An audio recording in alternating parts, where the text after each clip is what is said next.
But time is still very much of the essence because these black boxes come with an expiration date, about 30 days of battery life. And my next guest says the specific batteries on this missing plane might already be out of power. So I want to bring in CNN safety analyst David Susi. He's author of the book Why Planes Crash. And David, I understand you had a sobering conversation with the auditors at the maintenance base that actually took care of this particular flight 370. What did they tell you about how these batteries were maintained? I did, Jim. What he told me was that during his audit, he was a mechanic. He was working on not specifically this aircraft.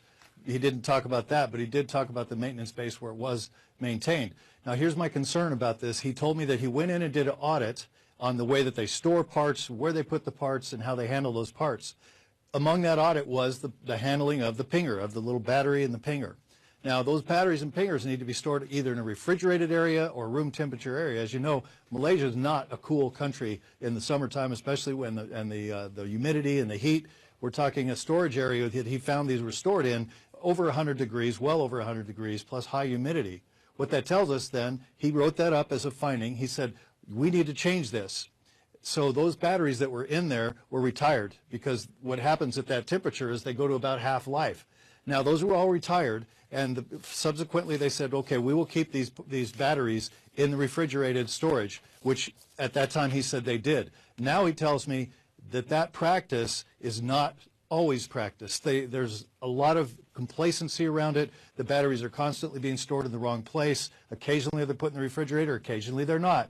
But again, if it's in that hot temperature and one of these batteries, which get changed every 1,000 hours, was placed into this aircraft, I'm very concerned that that pinger might already be out of power. And David, just to be clear, if the pinger's out of power, the only way to find the black boxes, the flight recorders, is to go down and see them visually with the submarine on the bottom of the ocean.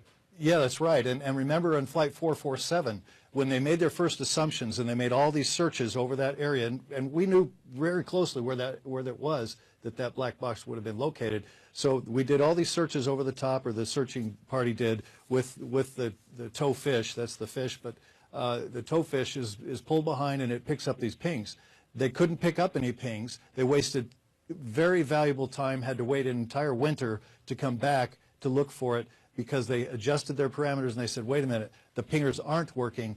Let's adjust our search grids to a different location so that we can start finding them, and they did. Well, what's interesting about Air France flight, because after that, because of Flight 447, they changed, the battery life was supposed to be changed from 30 to 90 days. Here we are 5 years later, and a lot of planes still haven't changed. I believe they only take effect next year, right? Well, that's right, and there's something more to that. The TSO 91, which is the regulation type standard order for that battery, what they did is they said, yeah, if it's manufactured new, it has to have 90 days. There's nothing to say that the old ones, there's no regulation by the FAA or ICAO or EASA or any of the regulatory agencies that says they have to go back and replace the old 30-day ones with 90-day ones. We're talking anything manufactured from 2015 forward. It doesn't help anything in the past. And there are 20,000 planes.